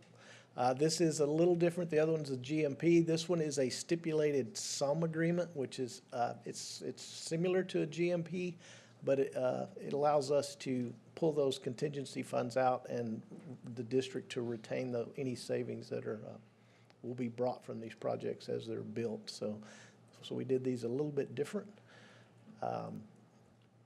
Same district priorities. Hard cost is wherever it is. It's in here. Well, let me back up. 49,909. Or the total cost, 56,484,129. This is actually a little over $8 million less than we budgeted. So you can see we picked up $12 million just in these last two elementaries. Or this last two, and then we've still got one to go. So. And the other one is on another PowerPoint. So let Ty pull that up real quick. Because they're both on the same action item. They're both stipulated sum agreements. Midway Park, same priorities. Total cost $57,862. That's a savings of $7.137 million. So you had to do the math on there with some other savings. We're getting pretty close to what Trinity, to a wash.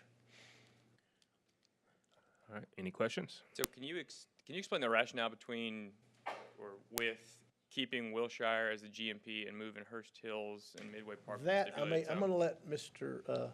Scott Lee come up here and talk about that. He can explain that much better than I can. I can understand it, but explain it. Good evening, board. It's good to see you again. So the groundbreaking and just talking about, we were here improved on Bell, we're on Trinity. So the first two elementary schools, as we took on these 4 elementary schools, we wanted those to be stipulated sum just so that we could focus on building the buildings, not the administration stuff that comes along with the cement risk for all the backup necessary for getting approval for the subcontractors and the pay apps.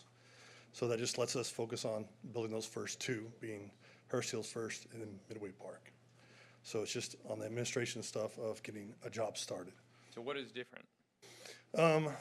For the cement risk, we have to do a recommendation letter, right, for each of the subcontractors that has to get approved before we can release those.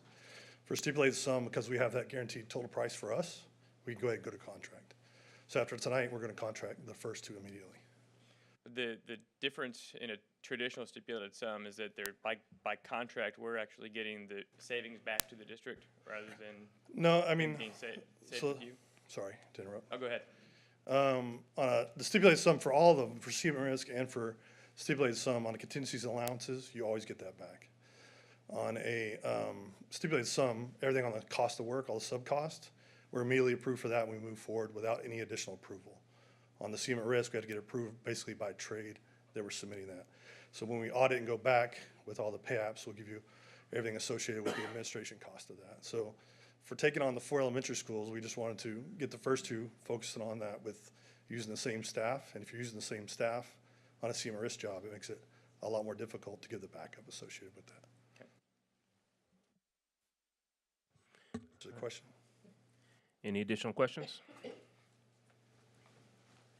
And HPM is here, and they've reviewed all this as well, so if you have any questions for them, they're here too. All right, I'll accept the motion. I move the board approve the stipulated sum agreements for Hurst Hills and Midway Park Elementary School replacement campuses as presented. Second. I have a motion and a second for the board to approve the stipulated sum agreements for Hurst Hills and Midway Park Elementary School replacement campuses as presented. Please vote.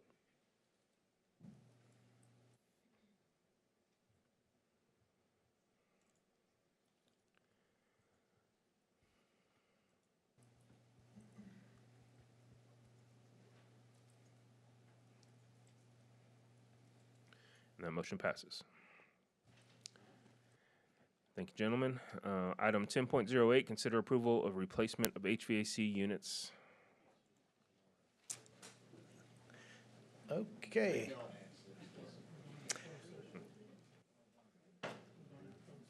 No, we're not. They're not parents. They can just walk out.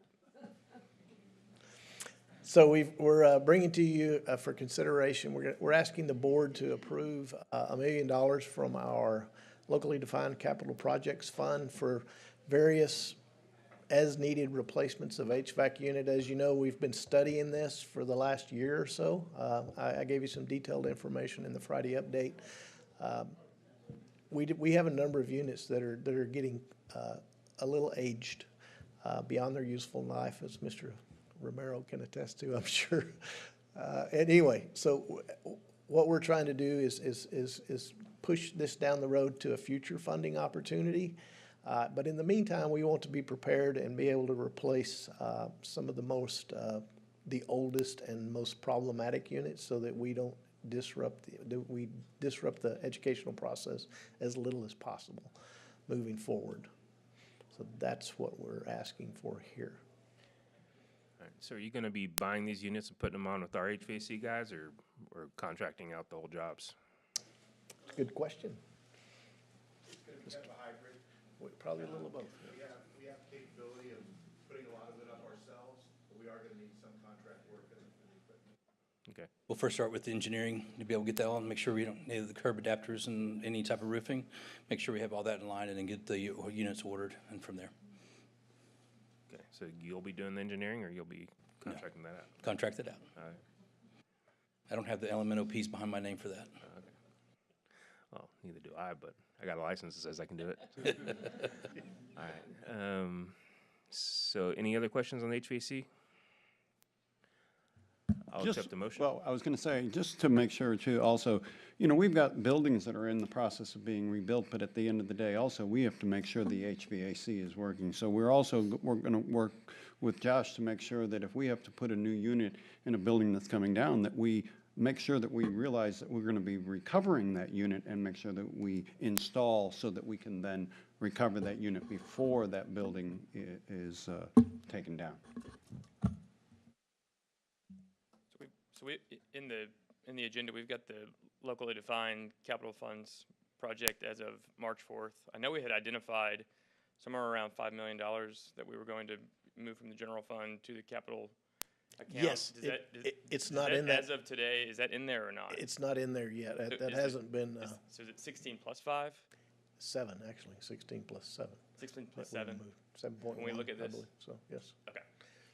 Yes, I should have pointed that out. A good catch, Mr. Brown. All right. Any other questions? I'll accept the motion. I move that the board approve the allocation of funds to the Maintenance and Operations Department from the locally defined capital projects fund in the amount of $1 million for the replacement of HVAC units as presented. Second.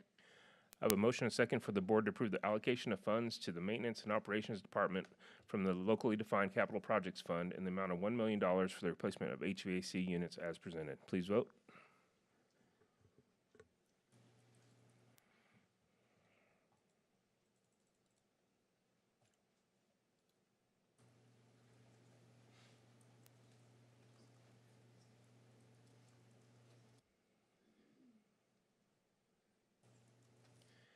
And that motion passes. 10.09, consider approval of lighting upgrades for Pennington Field. Mr. Kerbo. This is a little less of a sticker shock than the previous agenda items, but we have a couple items that affect Pennington Field. The first one is for upgrade to the lights there. Last light upgrade was done in 2012, and this will give us a more efficient lighting system, plus with a lot more flexibility. I'm going to talk about the agenda items, then Mr. Fielder is going to come in and give a presentation as to what that's going to look like for us. And these will work with the existing poles, so we won't have to replace the poles. The fittings and the wiring harnesses and all that will work in conjunction with what is there. So it'll just be the lighting fixture upgrades and the components or the brains that work those controls. Do you want me to do the second one? And then you'll look at them and say, I know you have individual actions. I mean, if you just have one. Yeah, just go ahead and, Mike, go ahead. I'll just back off here. Prosper obviously used Musco. That's who we're talking about using. That's just the normal light. It's the lights these days are very direct, not a lot of spillover, as you can see in that picture. And then we would have the ability to jazz it up a little bit with when we need to, when our home team scores, or when we're having special events or need special effects. And I know those that went over to the stadium at Northwest ISD, they saw this. They have this set up, as does Birdville. And I was hearing about this quite often during football season from our stakeholders. I'm sure some of you may have as well. So anyway, that is the lighting that we're talking about. The next one shows the poles. What's the timing of the project? Can it be done by the season? I'm glad you asked. Yes. We have a DCI, Drum Corps International coming in July 20th. And we've got it, in very light pencil, we've kind of worked with the vendors and said, if we get this passed, can you get it done by July 20th? And yes, we can get the lights and the seats. And I do want to tell, Coach Fielder and Gary, thank you. This moved along a little quicker than expected, and so that's why this is normally something you would see in 2 readings. The reason it's coming in 1 reading is Mike is preparing to get the stadium ready for football season. This Drum Corps International, which is a huge contest coming to Pennington, showed up, and Mike said, if we have to have this stadium ready for that band contest. Yeah. And so that's why we are updating. We had hoped to have this to you sooner and a Friday update, so we do apologize that it is a single reading, but we did feel that this was, if we could get this in place before that contest, we thought that would be appropriate. Go ahead, Don. Do you have pictures of the seat? Yes. Okay. Well, I think, do you want to vote? Yeah, let's do this item and then we'll look at the next Mike, item. Mike, I have a question. Are the lights with the strobe lights like they were at Northwest, or is it just colors? It can do both. It can do both. We've had a few people say we like the colors, not the strobes. Only had 2 migraines. That's So we've looked at so that. any other This questions? This image right here, it has lights towards the bottom of the pole that goes upward and lights the pole. So where we saw the red and the blue on the last on the last image, they can do the same with the light poles. And I know we only have 2 schools and we only need red and blue, but is there opportunity for other colors? Can we make them green when we've got everybody together? Every color in the rainbow can blend to RGB, can blend together and make whatever color we need. So if we're hosting playoff games, that's important to be able to do that and offer that. Well, you know, we talked about at the facilities meeting in November, you know, a comprehensive look at Pennington, what is working, what other people have, where we could look to improve.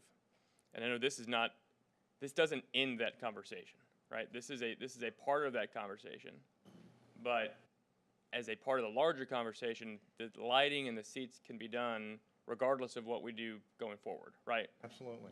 Okay. Absolutely.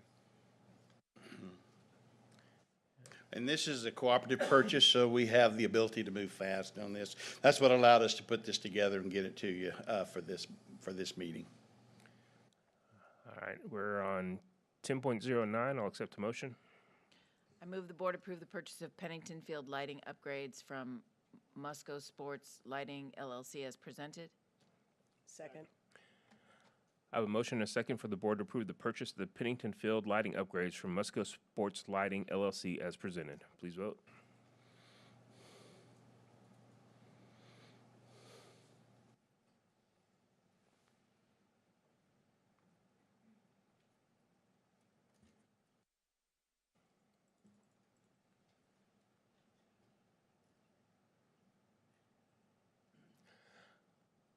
All right, that motion passes. Now let's look at the seating.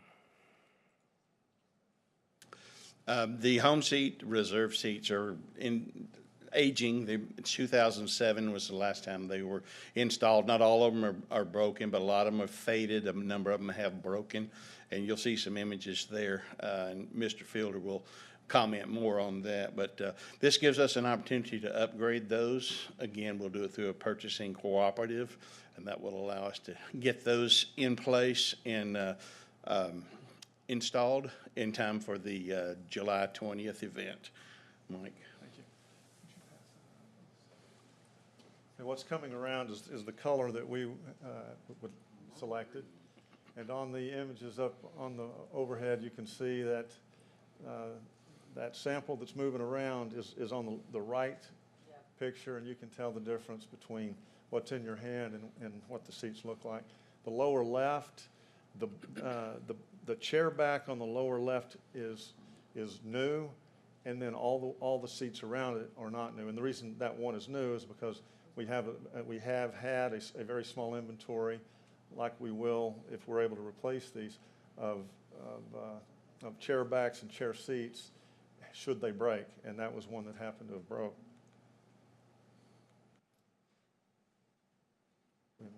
There we go. On the left here, you can see there's some hairline cracks down on, right by the hip, and that happens to be 2 seats side by side. The very middle of the one on the left is an armchair, or where you armrest. Excuse me, an armrest. So you can see that the hardware basically is starting to crack and break down.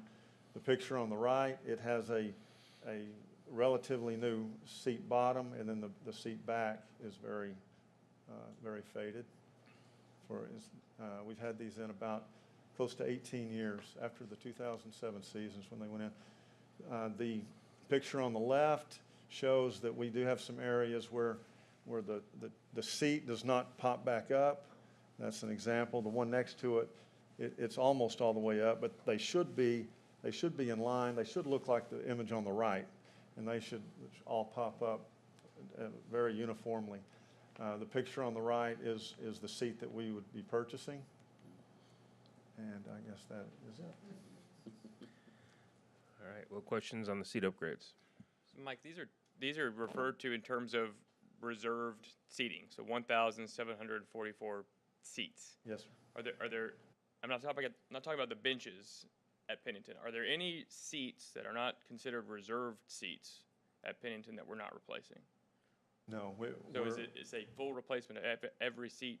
Of every Pennington? reserved seat, yes, sir. Mm-hmm. Is there any seat that's not a reserved seat? Don't we have that one spot that and a bench, that one side. Outside the green? Yeah. I thought there was a small section, and maybe we don't anymore. Section D up the middle is the green seats, and those are reserved. I guess you could, there's still, you could buy, can't you buy a season ticket on there? Yes, So on it- the aluminum benches on the side. On the side, so that might be considered a reserved seat. Well, but I'm not talking about benches. I'm just talking about, when we say reserved seats, it's referring to all of the actual chairs. Back seats. There's no seat with back and a chair. That's not a reserved seat. Correct. Okay. So in those pictures, it looks like the armrest on the new ones are much smaller than the It's old ones. actually a plastic cap, and the reason for that is, and it's about the same size. The angle is kind of deceiving, but the reason that they went with plastic cap is because on a hot day, the metal there, if you place your arm down on that, I guess they've found out that, it's hot and could burn someone. So the plastic on the right, that armrest, that plastic will not get hot. And it's, we actually have a sample in the ticket office, but it's blue. That's all they had in inventory, so we thought we would show you what we're actually getting, and that be in the green. But if anyone would like to come by and take a look at the chair or sit in the chair, please come by to the ticket office. Mike had the blue one as the picture, and I'm like, no, all right? Either you get the green, or you have a red and a blue. We're getting the cup holders again? Yes. Mike, I have a question. A couple of months ago, when Dr. Harrington and I were talking about the stadium seats, I discussed about taking a seat out and making the seats larger. Is that a possibility, or will it mess up season ticket holders? It would definitely mess with our configuration. We don't know where it would get from one aisle to the next. We don't know what that would do to us. And also, one of the things we're getting with this is because it's the same vendor that we used 17 and a half years ago, whenever they pull off those frames, they're going to be able to go back in the same bolt holes. So if we were to start moving those, we're going to have to, that's some real manual labor to get in there and re-drill, and the price would definitely change. I just had some parent complaints, so I'm just voicing their opinion. Yes, sir. All right, any other questions about the seats? I'll accept the motion. I move the board approve the purchase of Pennington Field seating upgrades from the Lone Star Furnishing as presented. I have a motion and a second for the board to approve the purchase of Pennington Field seating upgrades from Lone Star Furnishings as presented. Please vote.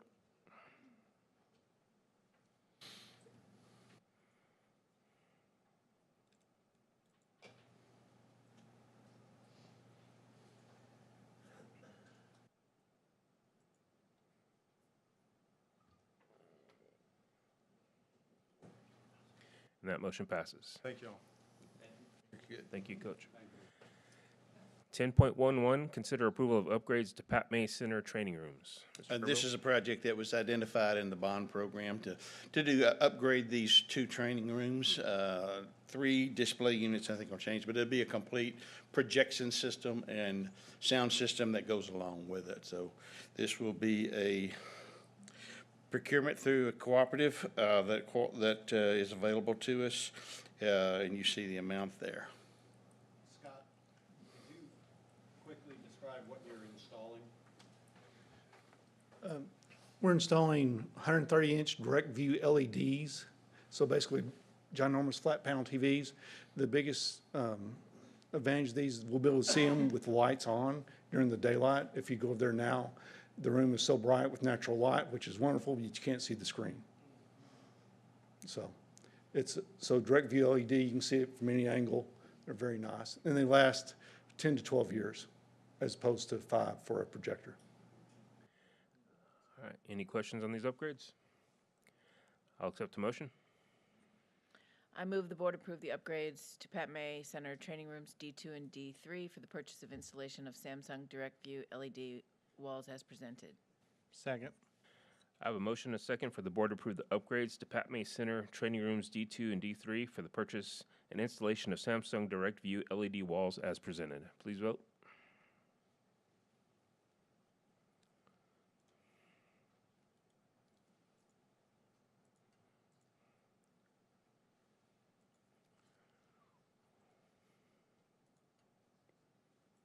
And that motion passes.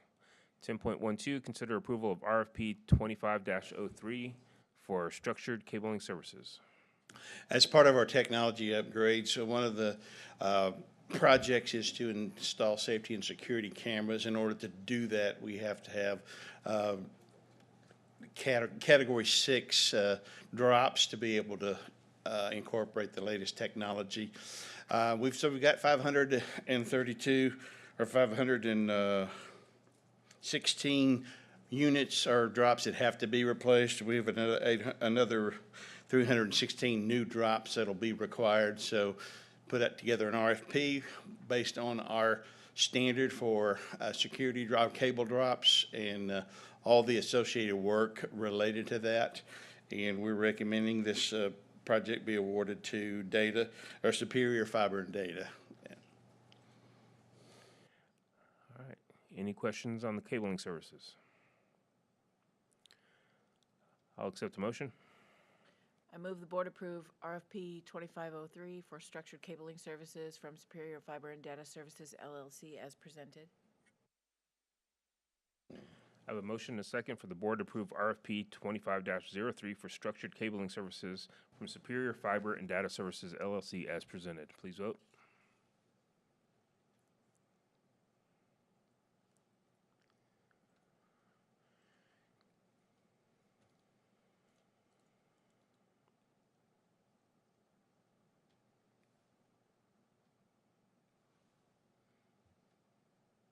And that motion passes. 10.13, consider approval of RFB 25-01 for sale of 1615 Pipeline Road, Bedford, Texas 76022. Okay, does anybody remember what happened on March 5th of this year? Oh. Well, great. That's not what I'm polling you for, however.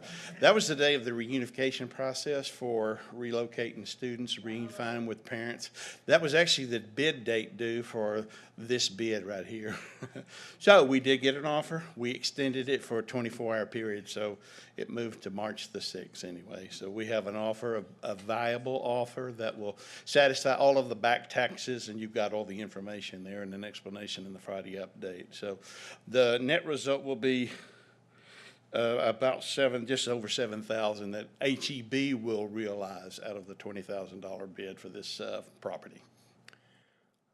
All right, any questions on this property sale? I'll accept a motion. I move that the board approve the sale of 1615 Pipeline Road, Bedford, Texas 76022 to Llama Estate LLC as presented. Second. I have a motion and a second for the board to approve the sale of 1615 Pipeline Road, Bedford, Texas 76022 to Llama Estate LLC as presented. Please vote.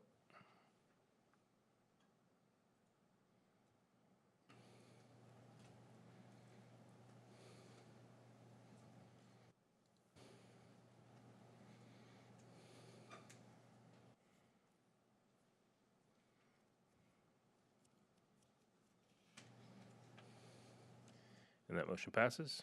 And happy belated birthday to Miss Cole and Miss Ewart. Thank you. Thank you, Mr. Kerbo. Item 10.14, consider approval of LD Bell High School multipurpose field renovation. Mr. Minor? This is part of the construction process for Bell. We installed that field originally. It was the base field in the first part of the construction during phase 0 so that we could have a field about this time last year. But now we're coming back to renovate that field to make it one of the more playable fields that we're going to have. So Trinity has 3 at the moment. They will be down to 1 eventually just as, same thing for Bell. So when we took out all their fields, this will be their main practice field. We're bringing it for one read because of timing. We have a contractor ready to go, and we're able to get this field in so it can be grown in and ready for playing for football season this coming August.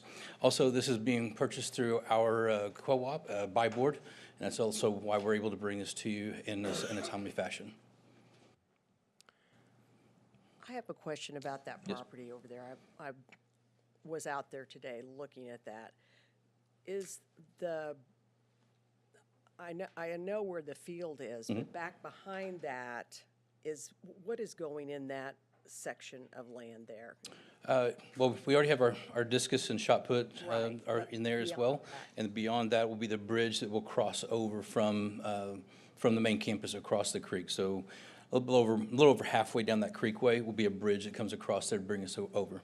But there's still some grass area there. Just So is if- that just going to continue to Yes. be there? It'll just continue to Yes, be ma'am. that grass area there? They can utilize it for however they need to. Yeah. It's not field ready, and it's not large enough to have for a field in there. Right. I just didn't know if we were putting what we were putting in there. No, I no wondered parking, about- anything like that right now. Okay. So are we going to put fencing? Because I saw where the disc areas, where it's going out towards that. Eventually, the crash fence will continue down the service road. So where we have the entrance or egress for Raider Bowl, it'll jump over that. Will continue the crash fence portion all the way to the corner. And then from there, there'll be another new fence that runs north from the service road over to Pleasant View. Okay. And then eventually, we'll have the complete fence that will go around the entire campus, just like Trinity. Okay. So really the fencing that's going to be along that access road is going to be. That's a crash fence. That's partially already, there's a big fence there. where What the will, field to is. finish that portion out, will look just like from Brown Trail all the way down the service road. We're just going to extend that on the other side of the driveway. Are you talking about like the netting that's up there, Becky? Yeah, I'm talking about the netting that's No, up netting, there. no. You're not No. going to continue to leave that, I mean, will the netting be there? Because I know we have that netting on 157 That at netting can Trinity. stay there, yes. But on 157, the reason that was put in on 157 was due to the DOT and the city of Euless asking for that, because we knew we were going to have that as a practice field up front. And knowing that we could have the potential for soccer balls, footballs, and anything like that, they wanted to assure that we had nothing come out, so we put one over there as well, just to be on the safe side. But, okay, because I mean, I can see that as a possibility. Yes. Okay. All right. Any additional questions on the field renovation? I'll accept a motion. I move the board approve the Paragon Sports proposal for LD Bell High School multipurpose field renovation as presented. Second. I have a motion and a second for the board to approve the Paragon Sports proposal for LD Bell High School multipurpose field renovation as presented. Please vote.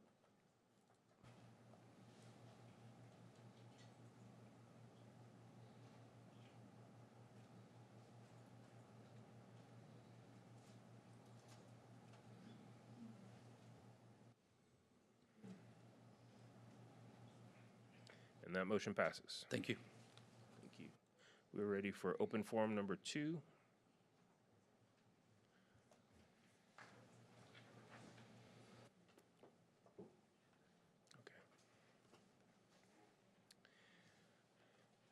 All right, as we start open forum, I just want to remind everyone that when I call your name, you can come up to the podium up here. You'll have 3 minutes, and your time will be on the screen so that you can see where you are. Since this is non-agenda items, the board will not be able to respond to anything you say, but if you just continue to have questions or would like to talk to someone, there will be administrators here after the meeting who are able to talk to you. So our first speaker is Eric Love.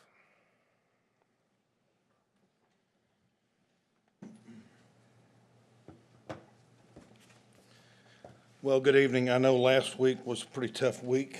And I'll just tell you before I even go any further, your PR department does an outstanding job. Outstanding. The events of March 25th, 2025 at approximately 8 a.m. at Harwood Junior High are highly concerning for not only the students, the parents, and the staff. The staff members in the video are my only concern here tonight. I've requested open records in reference to the staff members' training, position assignment, and district protocol in dealing with these situations. What is the standard operating procedure? This could all have been avoided. There's 2 paid members in that area. This could have all been avoided. The press release could have all been avoided. I'm trying to figure out why 2 grown men, staff members, could not stop what started. I want to thank HEB-ISD for their absolute transparency. I came up here in person the following day on the 26th at 9 a.m. to file a request. I've submitted my request to Deanne Hollander, PR and Marketing Director. We spoke on the phone, text, in reference to the information I'm seeking. I want to thank you, Superintendent Joe Harrington. Your letter to the parents was well received, and I think a lot of people have mixed signals. Can a teacher intervene in an action? And I think that we're going to go through that with some open records. I've been told from some districts that there is a contract for teachers, that they can't intervene. Now, we also know that if you do intervene, there are training records associated with, and I really do hope that the 2 staff members that were standing there, I really do hope they have not been trained. And I really do hope, they did not negate their training. I hope they are not trained and then they just chose not to have any action. I hope this is an isolated incident. Again, your letter was well received. Many people feel that you understand the outrage, and I'm sure the board does too. And I'll tell you, HEB-ISD, let me tell you something, great teachers, great staff members, a lot of great people here. But it takes one of these cream of the crop situations to highlight where we really fail. And I think those 2 members, staff members, failed. I think Chief Bobby LaPena, the Bedford Police Chief, I think the statement he released, I think that caused more questions than answers. If you looked at that video and then read that statement, we saw some great kids here tonight. We saw some wonderful kids here tonight. Staff members did not stop it. A student did. Thank you very much.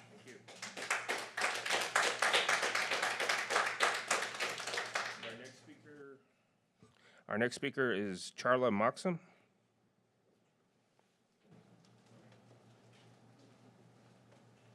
Hello, my name is Charla. I have 2 children at HEB-ISD, one of them being at Harwood Junior High.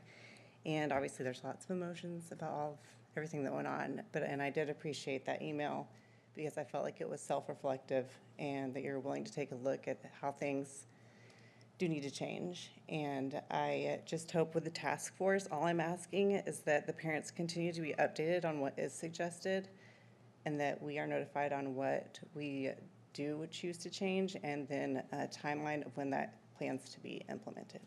That's all. Thank you. Thank you. Our next speaker is Gail Orozco.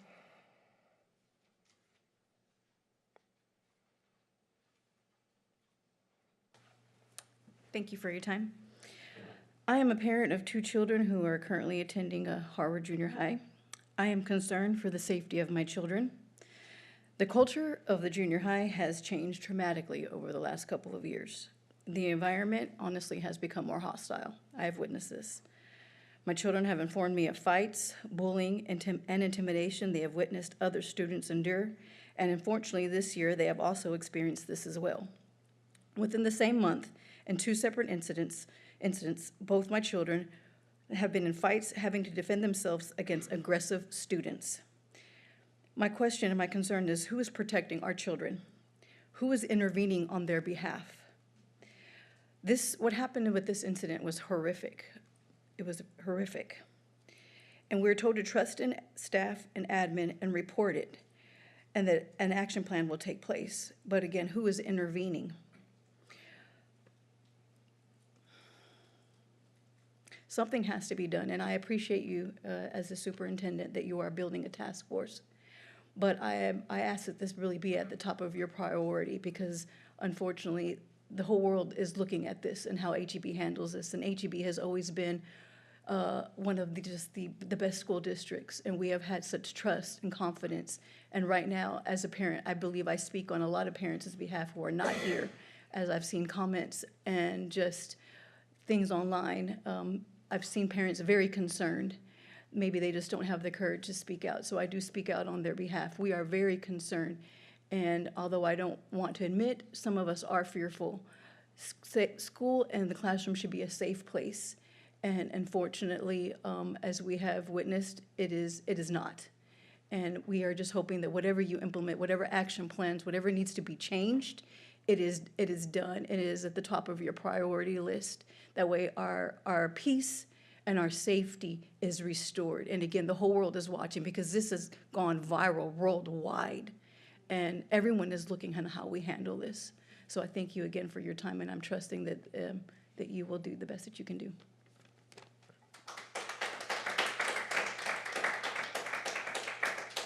Our next speaker is Ashley Kanzler.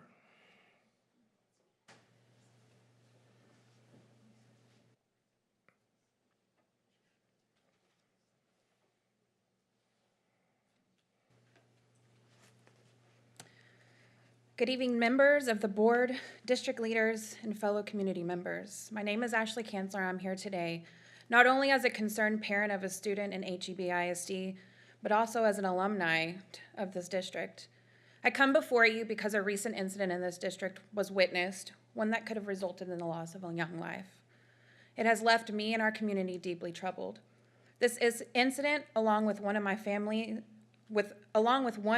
endured firsthand last year, has exposed systemic issues that demand immediate attention.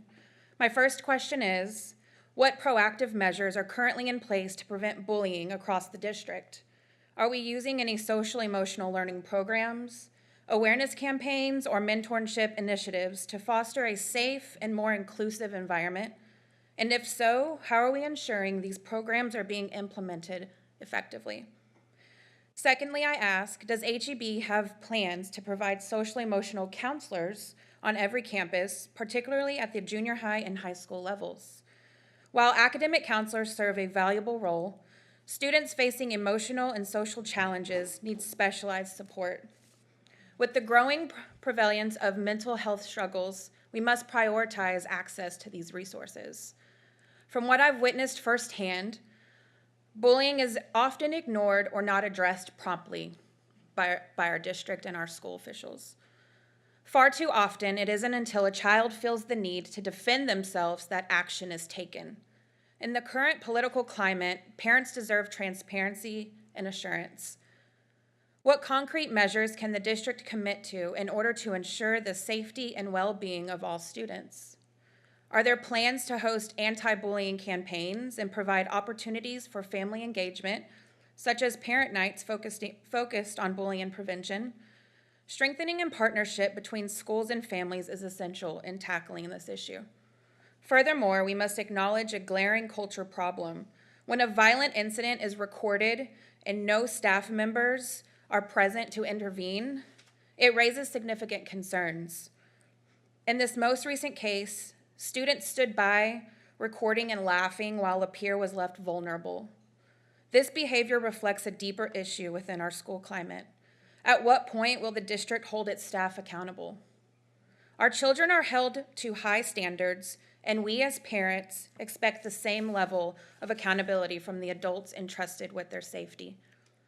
It is the responsibility of school staff to step in and prevent situations from escalating. Finally, I urge this board to consider, how will we get to the root cause of these incidents? What steps will be taken to address the cultural issues that allow bullying and violence to persist?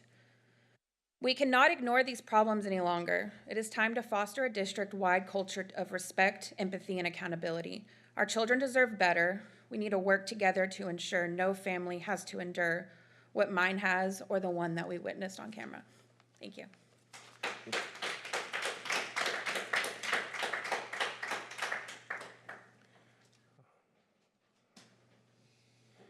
All right, I think the last speaker is Marlene Barat. Sorry for the mispronunciation. Barado, sorry.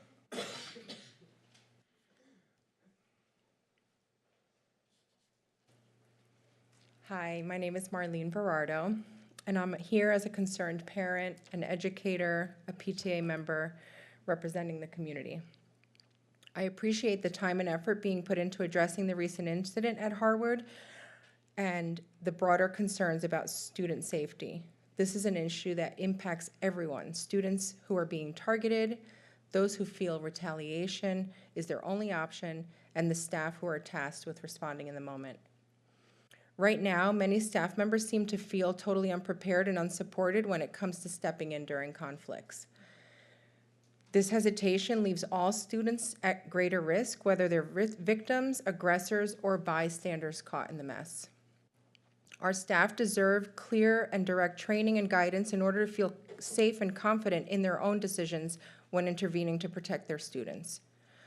And rather than placing blame, I hope we can settle on collaborative solutions that make schools safer for everyone. So some key questions to consider. How can we ensure staff feel both empowered and protected to protect students in student conflicts? What additional training, resources, and personnel can be put in place to prevent situations from escalating in the first place? Can we provide conflict resolution training for kids? As Ashley mentioned, what is our plan for having social emotional protection for the kids or guidance for the kids? How can we create a system that supports all students, those being bullied, those who feel the need to retaliate, and those who may not know where to turn for help? What proactive steps can we take to build a culture where students feel safe reporting concerns before situations escalate into violence? And this is a really complex issue. I think everybody can realize that. But with a clear plan that prioritizes prevention, intervention, and staff support, we can create a safer environment for everyone.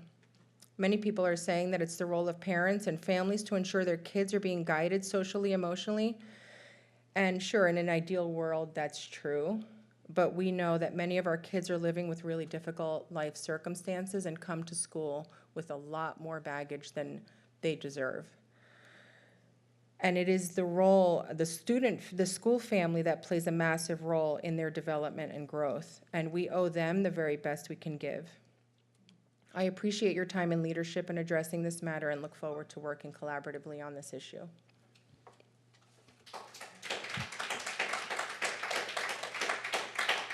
Thank you so much. We really appreciate speakers coming and sharing your views with us.